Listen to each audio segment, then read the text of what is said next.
Hello everybody, આજે આપણે સુવિચારમાં લેશું સ્વામીની એક મસ્ત વાત.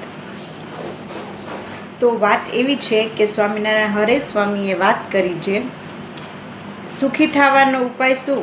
તો કે પોતાનાથી નબળા કે દુઃખી હોય તેને સંભાળવા. એટલે અહીંયા સ્વામીજી એવું કહેવા માગે છે કે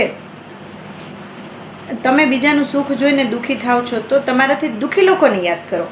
ધારો કે હું કોઈની મર્સિડીઝ છે, કોઈની જી વેગન છે કે કૂપર છે એ જોઈને દુઃખી થાવ કે હાય હાય મારી પાસે તો અલ્ટો જ છે કે મારી પાસે તો ફંટી જ છે, તો પણ એના કરતાં એમ જોઉં કે પહેલાંને તો બાઇક જ છે, પહેલાંને તો સાયકલ જ છે, પહેલાં પાસે તો આટલી નાની નાની છે આઇટમ્સ, મારે તો એના કરતાં સારું છે, તો એવું હું વિચારીશ તો મને સુખ આવશે.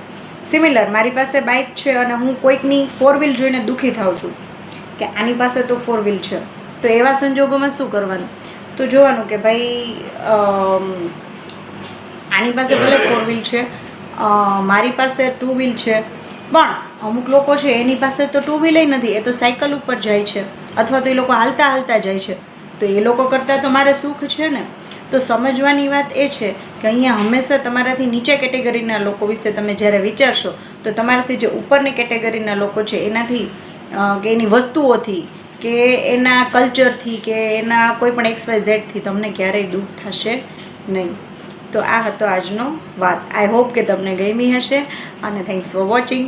મળીએ નવા ઇંગ્લિશ ટોક અથવા તો સ્પિરિચ્યુઅલ ટોકમાં. ત્યાં સુધી જોતા રહો મારી ચેનલ. મારી ચેનલનું નામ છે speak English and spiritual talk. તો એને સબસ્ક્રાઈબ કરી દેજો. Thanks for watching.